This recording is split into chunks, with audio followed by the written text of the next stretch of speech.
نحمدہ ونصلی علی رسولہ الکریم اما بعد بسم اللہ الرحمن الرحیم اللہم صلی علی محمد وعلی آل محمد وبارک وسلم رب اشرح لی صدری ویسر لی امری واحلل عقدۃ من لسانی یفقہوا قولی واجعل لی وزیرا من اہلی آمین یا رب العالمین۔ عزیز طلباء و طالبات، محترم حضرات و خواتین، السلام علیکم ورحمۃ اللہ وبرکاتہ۔ امید آپ خیر عافیت سے ہوں گے۔ ہماری دعا ہے کہ آپ جہاں کہیں بھی ہوں، اللہ تعالیٰ اپنے حفظ و امان میں آپ سب کو ہم سب کو رکھے۔ مطالعہ قرآن حکیم برائے طلباء و طالبات حصہ دوم یعنی پارٹ 2 کا آن لائن کورس کا سلسلہ تقریباً اپنے اختتام کے قریب ہے، اور آج لیسن پلان کے مطابق ہمارا لیسن نمبر ہے 58 یعنی 58، اور آج انشاءاللہ تعالی ہم سورۃ الغاشیہ کا مطالعہ کریں گے۔ سورۃ الغاشیہ کا شان نزول، اس کا تعارف، ربط صورت، اس کا تلاوت کا اہتمام، ترجمہ، تشریح اور علم و عمل کی باتیں، سب باتیں انشاءاللہ آج کی نشست میں مکمل کریں گے۔ اور صفحات جو کتاب کے آپ کے پاس ہیں وہ 203 اور 204، بک 2 پیج نمبر 203 اور 204 اس وقت آپ کے سامنے ہیں۔ تو آج ہمارا لیسن نمبر ہے 58 اور سورۃ الغاشیہ کا انشاءاللہ آج ہم مطالعہ کریں گے۔ حسب معمول سب سے پہلے مقاصد مطالعہ آپ کی خدمت میں پیش کرتے ہیں، کن کن باتوں پر گفتگو ہوگی۔ چند باتیں ان میں سے مقاصد مطالعہ کے ذیل میں۔ پہلی بات، الغاشیہ کے کیا معنی ہے؟ سورت کا نام بھی الغاشیہ ہے، اس کا مفہوم کیا ہے سمجھیں گے انشاءاللہ۔ نمبر 2، قیامت کے دن نافرمانوں کی کیا کیفیت ہوگی۔ نمبر 3، روز قیامت فرما برداروں کی کیا کیفیت ہوگی، یعنی برے لوگ اور اچھے لوگوں کے انجام کا ذکر ہے۔ نمبر 4، نیک لوگوں کے لیے جنت کی کن عظیم نعمتوں کا ذکر کیا گیا۔ اللہ تعالی ہم سب کو جنت الفردوس عطا فرمائے۔ نمبر 5، اللہ سبحانہ و تعالیٰ کی نعمتوں اور قدرتوں پر غور و فکر انسانی اعمال پر بھی اثر انداز ہوتا ہے، یعنی اللہ کی نعمتوں پر غور کیا جائے، اللہ کی قدرتوں پر غور کیا جائے تو ہماری فکر پر، سوچ پر اور اعمال پر اس کا اثر ہوتا ہے۔ مثلا نمبر 1، اونٹ پر غور و فکر کا کیا نتیجہ نکلنا چاہیے، ذکر آئے گا۔ نمبر 2، آسمان پر غور و فکر کا کیا نتیجہ نکلنا چاہیے۔ نمبر 3، پہاڑ پر غور و فکر کا کیا نتیجہ نکلنا چاہیے۔ نمبر 4، زمین پر غور و فکر کا کیا نتیجہ نکلنا چاہیے۔ ان نعمتوں پر اور اللہ تعالیٰ کی ان قدرتوں پر غور و فکر کی ہمیں دعوت دی گئی۔ چھٹا نقطہ مقاصد مطالعہ کے ذیل میں، آپ صلی اللہ علیہ وسلم کو نصیحت فرمانے کے بارے میں کیا تلقین کی گئی ہے۔ نصیحت کا بیان سورہ اعلیٰ میں بھی تھا، پچھلی سورت، اور سورہ غاشیہ میں بھی آئے گا۔ ساتواں نقطہ، لوگوں کو دین کی نصیحت کرنے کے حوالے سے کیا رہنمائی دی گئی ہے۔ دین کی دعوت تو دینی، نصیحت تو کرنی ہے، اس کے حوالے سے کچھ اہم ہدایت ہے جو اس صورت میں ہمارے سامنے انشاءاللہ آئے گی۔ آٹھواں نقطہ ہے مقاصد مطالعہ میں، نصیحت سے منہ موڑنے والوں اور کفر کرنے والوں کا کیا انجام ہوگا۔ اور نواں اور آخری نقطہ ہے، قیامت کے دن حساب کے بارے میں کیا فرمایا گیا ہے۔ اللہ تعالی ہم سب کے حساب کو آسان فرمائے۔ یہ بہت ساری باتیں جو سورہ غاشیہ کے مطالعے میں انشاءاللہ ہم سمجھیں گے۔ اب چلتے ہیں ربط صورت کی طرف۔ سورۃ الاعلیٰ گزشتہ صورت اور آج سورۃ الغاشیہ، ان کا آپس کا ربط اور تعلق۔ سورۃ الاعلیٰ کے آخر میں اچھے اور برے انجام کا ذکر کرنے کے بعد فرمایا ہے کہ آخرت ہر اعتبار سے بہتر اور ہمیشہ رہنے والی ہے۔ یہ موضوع سورۃ الاعلیٰ میں تھا۔ سورۃ الغاشیہ میں بدکاروں کی سزا یعنی برے لوگوں کی سزا اور نیک لوگوں کی جزا یعنی ان کا عمدہ انجام، اس کا ذکر کیا گیا ہے۔ مزید ربط یہ ہے کہ سورۃ الاعلیٰ کی طرح اس صورت میں بھی لوگوں کو یاد دہانی اور نصیحت فرمانے کی تلقین آپ صلی اللہ علیہ وآلہ وسلم کو دی گئی ہیں، یعنی سورہ اعلیٰ میں بھی نصیحت کرنے کی تلقین تھی اور سورہ غاشیہ میں بھی آپ کو تلقین کی گئی ہے۔ علاوہ ازیں کا مطلب فردر مور، یعنی اس کے علاوہ مزید، اور یہ علاوہ ازیں کا ترجمہ ہے۔ علاوہ ازیں سورۃ الاعلیٰ میں جہنم کی آگ کو النار الکبریٰ، سب سے بڑی آگ کہا گیا۔ اس صورت میں جہنم کے عذاب کو العذاب الاکبر، سب سے بڑا عذاب کہا گیا ہے۔ یہ ہے جو ان دونوں صورتوں کا آپس کا ربط، مضامین ایک جیسے ہمارے سامنے آ رہے ہیں۔ اس کے بعد شان نزول اور تعارف سورۃ الغاشیہ کے حوالے سے، یہ صورت نبی کریم صلی اللہ علیہ وآلہ وسلم پر مکی زندگی کے درمیانی دور میں نازل ہوئی۔ رسول اللہ صلی اللہ علیہ وآلہ وسلم نماز جمعہ اور عیدین کی پہلی رکعت میں سورۃ الاعلیٰ اور دوسری رکعت میں سورۃ الغاشیہ تلاوت فرماتے تھے۔ صحیح مسلم شریف کی یہ روایت ہے، اور سورۃ الاعلیٰ میں بھی اس حدیث کا تذکرہ ہوا تھا۔ تو جمعے کی پہلی رکعت اور عید کی نماز کی پہلی رکعت میں سورۃ الاعلیٰ اور دوسری رکعت میں سورۃ الغاشیہ اللہ کے رسول علیہ السلام تلاوت فرماتے تھے۔ غاشیہ قیامت کا ایک نام ہے، یہ بات واضح ہو گئی۔ الغاشیہ سورت کا نام، غاشیہ قیامت کا ایک نام ہے۔ اس سورت کی ابتدا میں اللہ سبحانہ وتعالی نے قیامت کا ذکر فرمایا ہے۔ اس دن کافر و بدکار لوگ اپنی بداعمالیوں اور اس کے نتائج کو دیکھ کر خوف زدہ ہوں گے، جبکہ اللہ سبحانہ وتعالی کے فرما بردار جنت کی نعمتوں میں ہوں گے۔ اللہ تعالیٰ انہی لوگوں میں ہم سب کو شامل فرمائے۔ تو برے لوگوں کا برا انجام اور نیک لوگوں کا عمدہ انجام۔ پھر اللہ سبحانہ وتعالی کی قدرت کی بے شمار نشانیوں میں سے 4 نشانیوں یعنی اونٹ، آسمان، پہاڑ اور زمین کا ذکر کر کے ان پر غور و فکر کی دعوت دی گئی ہے۔ اس کے علاوہ حضور اکرم صلی اللہ علیہ وآلہ وسلم کے ذریعے دین کی دعوت دینے والوں کو یہ بات سمجھائی گئی کہ ان کا کام حق کو پہنچانا ہے، منوانا نہیں۔ پہنچانے کی ذمہ داری ہے، زبردستی منوانے کی ذمہ داری نہیں ہے۔ سورت کے آخر میں آخرت کے حساب و کتاب کی تیاری کی نصیحت کی گئی ہے۔ یہ مضامین ہے جو سورہ غاشیہ میں ہمارے سامنے آئیں گے، اور آپ غور کریں تو مستقل آخری پارے میں ہم دیکھ رہے ہیں کہ آخرت کا موضوع بہت تفصیل سے بار بار آ رہا ہے۔ اب آئیے سورۃ الغاشیہ کی تلاوت اور اس کے ترجمے کا اہتمام کرتے ہیں۔ سورۃ الغاشیہ کی پہلی 10 آیات اس وقت آپ کے ہمارے سامنے اسکرین پر موجود ہیں۔ آئیے ان کی تلاوت اور ترجمے کا اہتمام کرتے ہیں۔ اعوذ باللہ من الشیطان الرجیم، بسم اللہ الرحمن الرحیم۔ هل اتاک حدیث الغاشیہ، کیا آپ کے پاس چھا جانے والی قیامت کی خبر پہنچی ہے؟ وجوہ یومئذ خاشعہ، کئی چہرے اس دن ذلیل ہوں گے۔ عاملۃ، محنت کرنے والے، ناصبہ، اور مشقت اٹھانے والے ہوں گے۔ تصلی نارا حامیہ، وہ بھڑکتی ہوئی آگ میں داخل ہوں گے۔ تسقی من عین آنیہ، انہیں کھولتے ہوئے چشمے سے پانی پلایا جائے گا۔ لیس لہم طعام الا من ضریع، ان کے لیے کانٹے دار خشک زہریلے درخت کے سوا کچھ کھانا نہ ہوگا۔ لا یسمن، نہ یہ کھانا موٹا کرے گا، ولا یغنی من جوع، اور نہ ہی بھوک ختم کرے گا۔ وجوہ یومئذ ناعمہ، جبکہ اس دن کئی چہرے تر و تازہ ہوں گے۔ لسعیہا راضیہ، اپنی نیک کوششوں کی وجہ سے خوش ہوں گے۔ فی جنت عالیہ، عالی شان جنت میں ہوں گے۔ یہ اگلی آیات ہے سورہ غاشیہ کی آیات 11 تا 20۔ لا تسمع فیہا لاغیہ، وہ اس جنت میں کوئی بیکار بات نہیں سنیں گے۔ فیہا عین جاریہ، اس میں بہتا ہوا چشمہ ہے۔ فیہا سرر مرفوعہ، اس میں اونچے اونچے تخت ہوں گے۔ واکواب موضوعہ، اور رکھے ہوئے پیالے ہوں گے۔ ونمارق مصفوفہ، اور قطاروں میں لگے ہوئے تکیے ہوں گے۔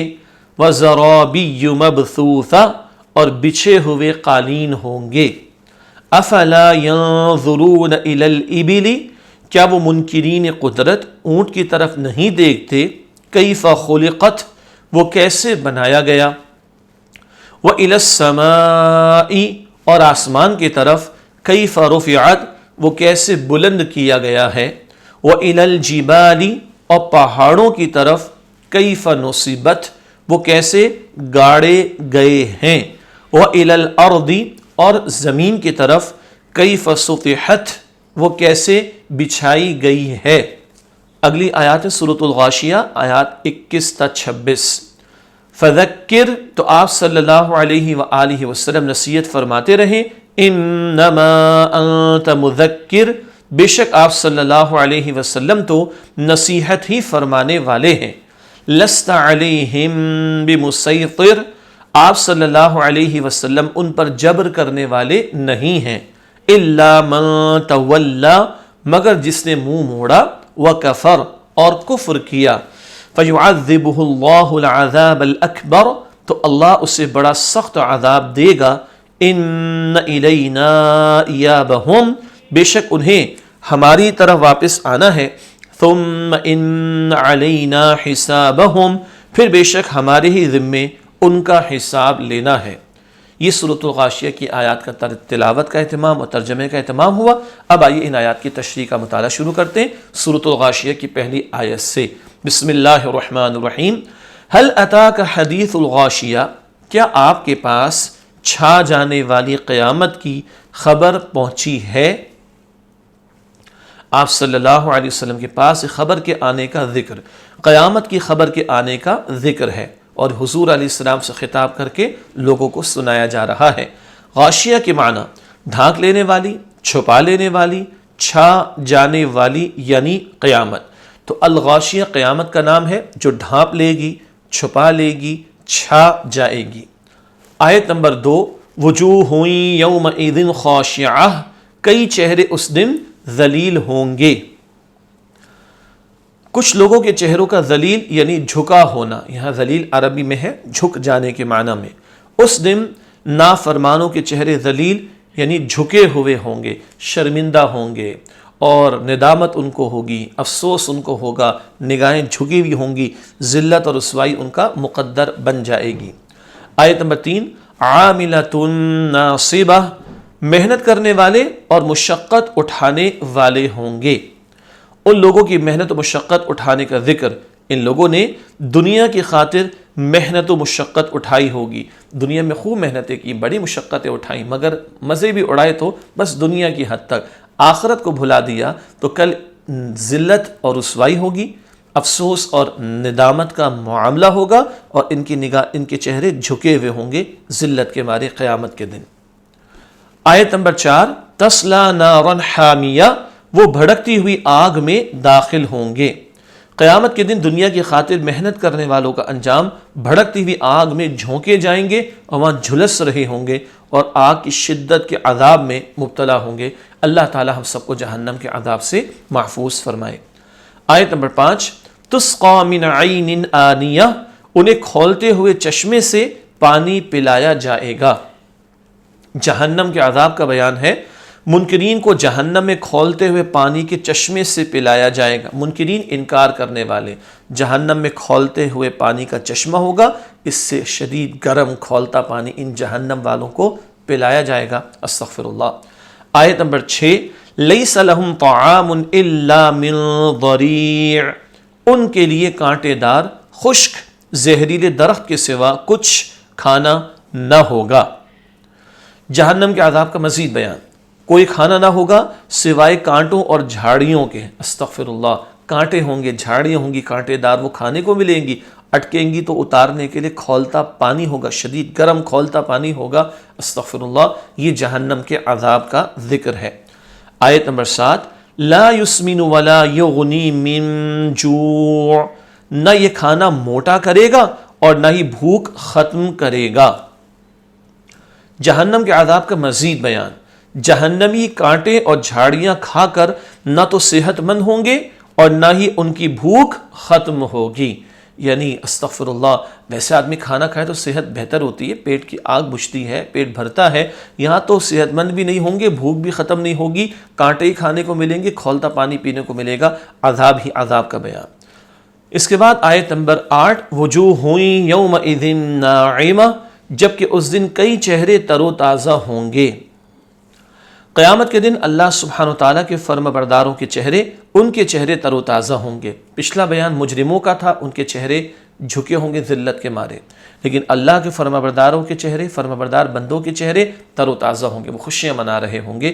ایسے ہی بیان سورہ عبسہ وتولیٰ میں بھی چہروں کے بارے میں ہم پڑھ چکے ہیں۔ آیت نمبر 9، لسعیہا راضیہ، اپنی نیک کوششوں کی وجہ سے خوش ہوں گے۔ ان کے خوش ہونے کا سبب اپنی نیک کوششوں پر خوش ہوں گے، محنت کی تھی، آج بہترین انجام اللہ تعالیٰ عطا فرما رہا ہے۔ قیامت کے دن تو ہنستے مسکراتے چہرے ہوں گے۔ جب رزلٹ ڈے ہوتا ہے، جن کی پوزیشنز آتی ہیں یا جو لوگ پاس ہو جاتے ہیں، چہرے دمک رہے ہوتے ہیں نا، مسکرا رہے ہوتے ہیں، تو جو دنیا کے ایگزام میں پاس ہوگا، آخرت میں اس کے چہرے خوش و خرم ہوں گے، تر و تازہ ہوں گے۔ اللہ تعالی ہمیں ایمان اور اس کے تقاضوں پر عمل کی توفیق دے، نیکیوں میں آگے بڑھنے کی توفیق دے، تاکہ قیامت کے دن ہمارے چہرے تر و تازہ ہوں، خوش و خرم ہوں۔ آیت نمبر 10، فی جنت عالیہ، عالی شان جنت میں ہوں گے۔ قیامت کے دن فرما برداروں کا انجام وہ عالی شان جنت میں ہوں گے۔ وہ جنت بہت بلند اس کے باغات ہوں گے اور ان پر محلات ہوں گے، جا بجا قرآن حکیم میں ذکر آتا ہے، اور جنت کے درجات پہ پھر بہت سارے ہیں۔ آیت نمبر 11، لا تسمع فیہا لاغیہ، وہ اس جنت میں کوئی بیکار بات نہیں سنیں گے۔ جنت کی نعمت کا بیان، پہلی بات آ رہی ہے، اہل جنت وہاں کوئی بیکار بات نہیں سنیں گے، بڑا پاکیزہ ماحول ہوگا، صاف ستھرا ماحول ہوگا۔ یہ تو دنیا میں ہے کہ بے حیائی کی باتیں، فحش عریانی کی باتیں بھی چل رہی ہیں، آدمی برا نہیں کہتا لیکن بری باتیں سنتا رہتا ہے، دیکھتا رہتا ہے۔ ایسے سارے نیگیٹو جو ایلیمنٹس ہیں یا منفی غلط جذبات، اعمال، باتیں ہیں، ان سب سے بالکل پاک اور صاف ستھرا ماحول جنت میں ہوگا۔ تو جنت والے وہاں کوئی بیکار بات نہیں سنیں گے۔ آیت نمبر 12، فیہا عین جاریہ، اس میں بہتا ہوا چشمہ ہے۔ جنت کی نعمت کا مزید بیان، دوسری بات، جنت میں بہتے ہوئے چشمے ہوں گے، اور ہم اور بھی پڑھیں گے بعد میں انشاءاللہ تعالیٰ کہ ان چشموں کے اندر جو مشروب ہوگا اس کے فلیورز بھی ڈیفرنٹ ہوں گے۔ جی ہاں، اللہ نے بہت کو جنت میں تیار کیا ہے، یہاں بہتے ہوئے چشمے کا ذکر آیا۔ آیت نمبر 13، فیہا سرر مرفوعہ، اس میں اونچے اونچے تخت ہوں گے۔ جنت کی نعمت کا مزید بیان، تیسری بات کیا آ رہی ہے اس مقام پر، جنت میں اونچے اونچے تخت ہوں گے۔ پہلے جو بادشاہ ہوتے تھے وہ تخت پر بیٹھتے تھے نا، تخت بادشاہت، یعنی بادشاہ سلامت اونچے مقام پر بیٹھتے تھے، ایسے ہی تھا نا۔ ہر جنتی جنت میں بادشاہ ہوگا، اور تخت یہ دنیا کی لکڑی کے تخت نہیں ہوں گے، وہ جنت کے تخت ہوں گے جن کا تصور بھی ہم نہیں کر سکتے۔ تو وہ بلند مقام پر بیٹھے ہوں گے، اونچے اونچے ان کے تخت ہوں گے جنت میں۔ آیت نمبر 14، وَأَكْوَابٌ مَوْضُوعَةٌ، اور رکھے ہوئے پیالے ہوں گے۔ جنت کی نعمت کا مزید بیان، جام یعنی پیالے، گلاس رکھے ہوں گے، سجے ہوئے ہوں گے، آرام سے آدمی پی سکے گا، کوئی کمی کا معاملہ نہیں ہوگا، کوئی آرڈر پلیس کرنے کا مسئلہ نہیں ہوگا، سب کچھ سامنے دستیاب ہوگا، اویلیبل ہوگا۔ تو جام ہوں گے جس میں مختلف مشروب وہ پئیں گے، گلاس، پیالے وہ رکھے ہوئے سجے ہوئے بھی ہوں گے۔ آیت نمبر 15، وَنَمَارِقُ مَصْفُوفَةٌ، اور قطاروں میں لگے ہوئے تکیے ہوں گے۔ جنت کی نعمت کا مزید بیان، پانچواں نقطہ، تکیے قطار میں لگے ہوں گے۔ وہ گاؤ تکیے ہم سب جانتے ہیں نا، محفلیں سجتی ہیں، آدمی ٹیک لگا کے بیٹھتا ہے، کھانا پینا بھی چلتا ہے اور گفتگو بھی چلتی ہے، ریلیکس موڈ ہوتا ہے۔ وہ جنت کے تکیوں کا عالم کیا ہوگا ہم تصور بھی نہیں کر سکتے، اللہ نے کیا کچھ تیار کیا، کیا تصور کریں گے۔ لیکن تکیے بھی قطار میں لگے ہوں گے، محفلیں سجی ہوں گی۔ آیت نمبر 16، وَزَرَابِيُّ مَبْثُوثَةٌ، اور بچھے ہوئے قالین ہوں گے۔ جنت کی نعمت کا مزید بیان، قالین بچھے ہوں گے۔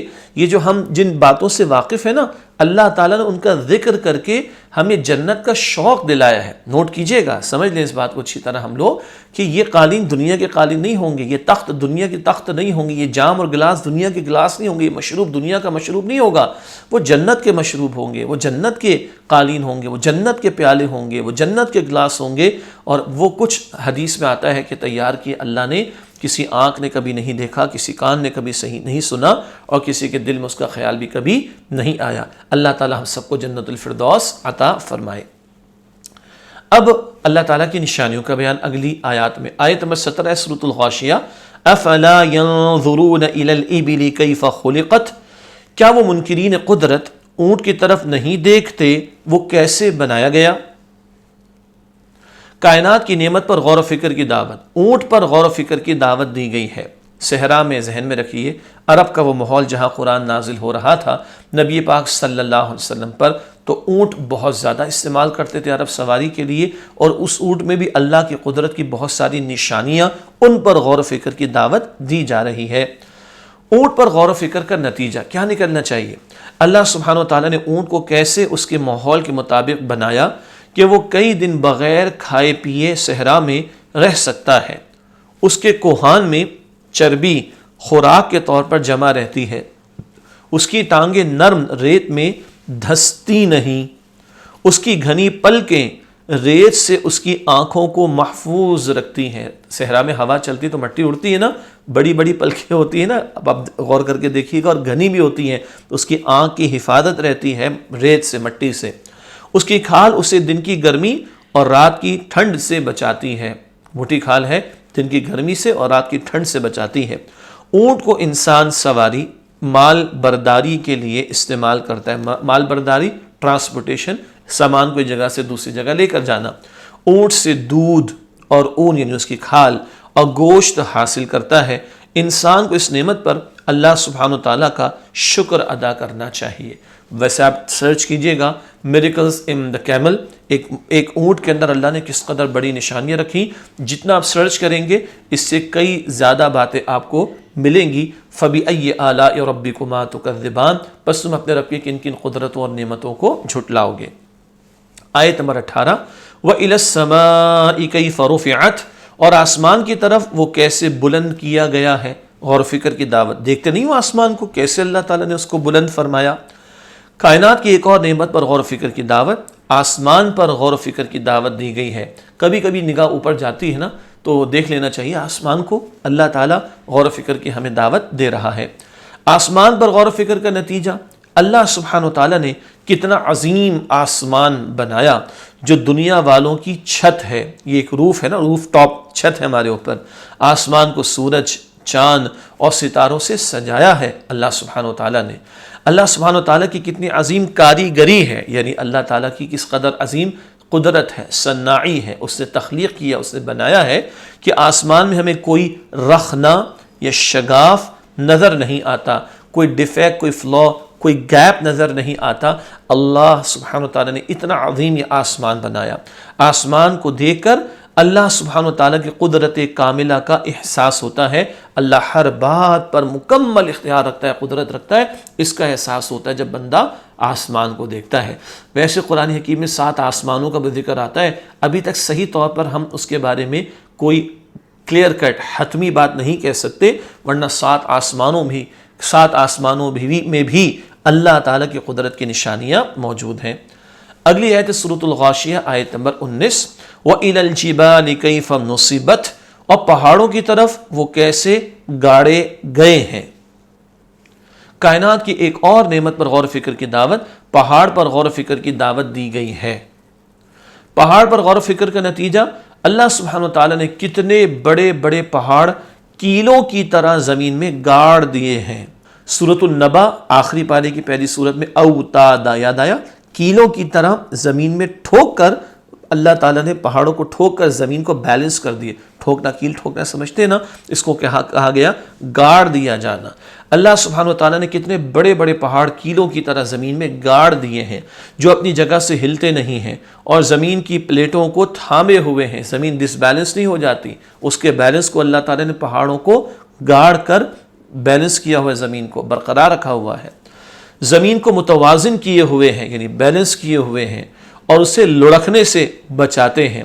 پہاڑوں میں اللہ سبحانہ و تعالیٰ نے انسانوں کے لیے معدنیات، قیمتی دھاتیں، سنگ مرمر، غار، چشمے اور آبشار بنا دیے۔ ان پہاڑوں میں کس قدر چیزیں اللہ تعالیٰ نے رکھ دی، کیسے چشمے ابلتے ہیں پہاڑوں سے، آبشاریں نکلتی ہیں اور پتھر نکلتے ہیں جن کو انسان استعمال کرتے ہیں، دھاتیں نکالتے ہیں، معدنیات نکالتے ہیں، مائنز یعنی کانیں ہوتی ہیں ان کے اندر، سونے کی کان اور اس کی کان، اور سنا ہے نا آپ نے، یہ سارا کچھ اللہ نے پہاڑوں میں رکھ دیا۔ برف کی صورت میں پہاڑوں کی چوٹیوں پر پانی کے اوور ہیڈ ٹینکس بنا دیے، گلیشیئرز جنہیں کہتے ہیں۔ اتنا سارا پانی جو بارش کی صورت میں برستا ہے، انسان تو اسٹور نہیں کر سکتا تھا نا، اللہ نے پہاڑوں پر اوور ہیڈ ٹینکس بنا کر گلیشیئرز کی صورت میں جما دیا، پھر وہ پگھلتے ہیں اور پانی دریاؤں میں رواں ہوتا ہے اور انسان ان کو استعمال کرتے ہیں۔ اللہ اکبر، اس پانی کو استعمال کرتے ہیں۔ ہمیں اللہ تعالیٰ کی اس بیش بہا یعنی انتہائی قیمتی نعمت پر اس کا شکر ادا کرنا چاہیے۔ یہ ہے جو قرآن غور و فکر کی دعوت دے رہا ہے۔ اللہ کو پہچانے بھی، مانتے تو ہیں، اور اللہ کی ذات پر ہمارا یقین بڑھنا چاہیے۔ آیت نمبر 20، وَإِلَى الْأَرْضِ كَيْفَ سُطِحَتْ، اور زمین کی طرف وہ کیسے بچھائی گئی ہے۔ زمین کو نہیں دیکھتے ہو، کیسی اللہ تعالیٰ کی قدرت کی نشانی ہے، بتایا جا رہا ہے۔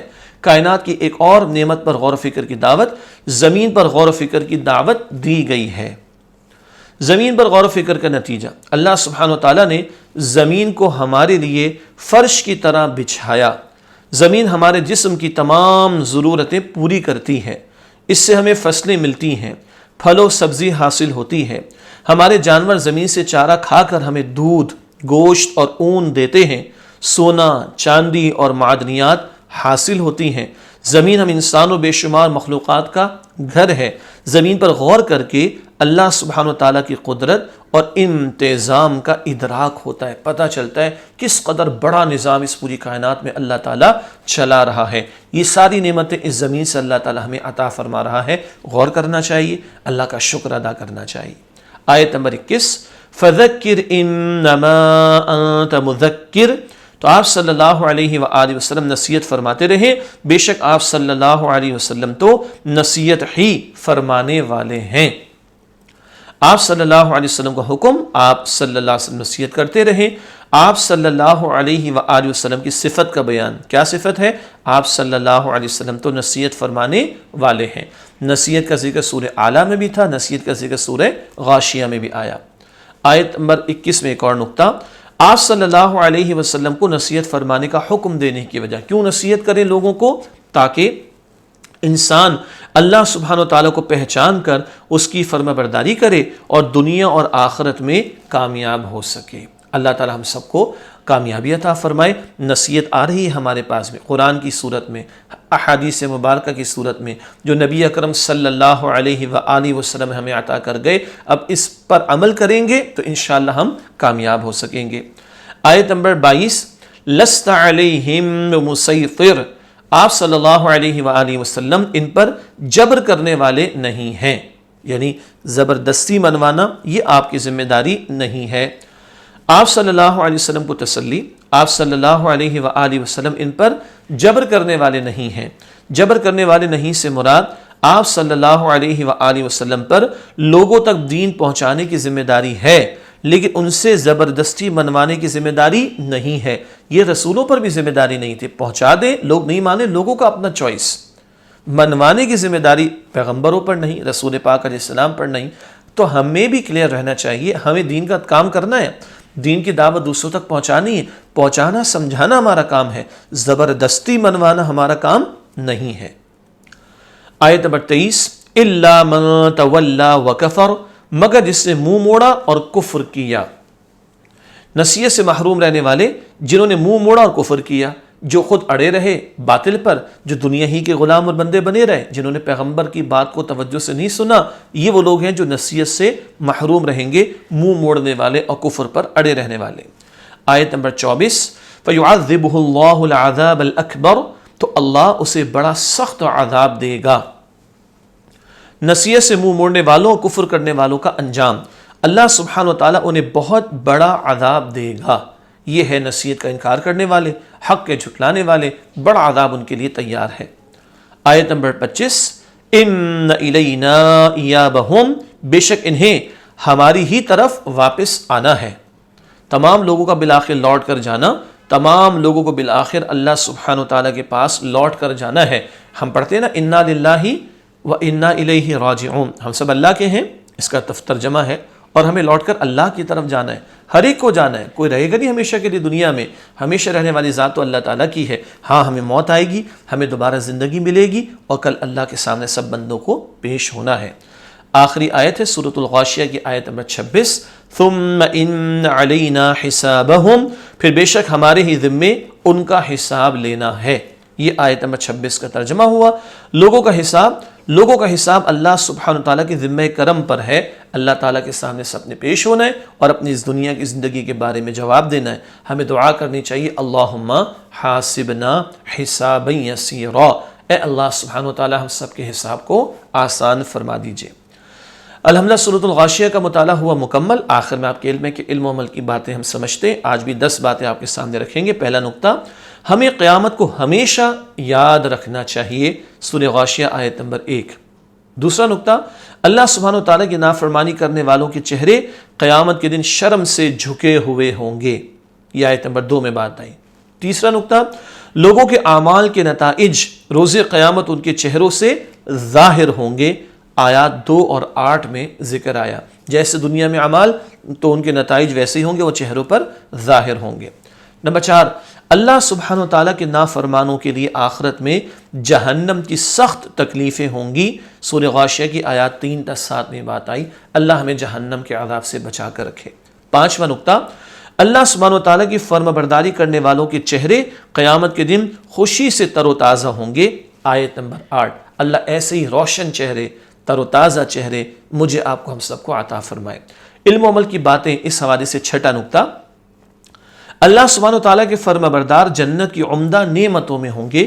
آیات 9 تا 16 میں یہ بات آئی، اللہ تعالیٰ ہم سب کو جنت الفردوس عطا فرمائے۔ سورۃ الغاشیہ، علم و عمل کی باتیں، 7واں نقطہ اس حوالے سے، اونٹ، آسمان، پہاڑ، زمین اور دیگر نشانیاں اللہ سبحانہ و تعالیٰ کی معرفت کا ذریعہ ہیں، یعنی اللہ تعالیٰ کو پہچاننے کا ذریعہ ہیں۔ جو لوگ ابھی اللہ تعالیٰ کو نہیں مانتے، جب ان نشانیوں پر غور و فکر کریں گے تو اللہ کو پہچان سکتے ہیں۔ اور آپ اور ہم تو اللہ کو مانتے ہیں، ہم ان نشانیوں پر غور و فکر کریں گے تو اللہ کی عظمت اور اللہ کی محبت اور بڑھے گی ہمارے دلوں میں۔ ہمیں بھی ان نشانیوں پر غور و فکر کرتے رہنا چاہیے۔ یہ بات سورۃ الغاشیہ آیات 17 تا 20 میں ہے ان نشانیوں کے بارے میں۔ 8واں نقطہ، حضور نبی کریم صلی اللہ علیہ وسلم کے دین کی دعوت دینا اب ہماری ذمہ داری ہے۔ آیت نمبر 21، ختم نبوت ہو گئی، اب اللہ کے بندوں تک اللہ کے پیغام کو پہنچانے کی ذمہ داری ہم مسلمانوں کے کاندھوں پر ہے۔ اللہ ہمیں اس کی توفیق عطا فرمائے۔ اس کے بعد 9واں نقطہ ہے، ہماری ذمہ داری دین کی دعوت دینا ہے، لوگوں سے زبردستی منوانا نہیں۔ پہنچانا، سمجھانا، بتانا ہمارا کام ہے، زبردستی منوانا یہ ہمارا کام نہیں ہے۔ آیت نمبر 22 سورہ غاشیہ میں یہ بات آئی۔ 10واں نقطہ ہے، علم و عمل کی باتیں کے حوالے سے، قیامت کے دن اللہ سبحانہ و تعالیٰ کے ہاں سب کا حساب ہوگا۔ آیات 25 تا 26، دعا کرتے رہنا چاہیے، اے اللہ ہم سب کے حساب کو آسان فرما۔ اسی کے ساتھ آج کی نشست کی تکمیل کا معاملہ ہوتا ہے۔ اللہ تعالیٰ سے دعا ہے کہ اللہ تعالیٰ ہم سب کی مغفرت فرمائے اور ہمیں قرآن عظیم سے ہمارے تعلق کو مزید مضبوط کرنے کی توفیق عطا فرمائے۔ انشاءاللہ اگلی نشست میں اگلی صورت کے ساتھ آپ سے ملاقات کریں گے، تب تک کے لیے اجازت۔ وآخر دعوانا ان الحمد للہ رب العالمین، والسلام علیکم ورحمۃ اللہ وبرکاتہ۔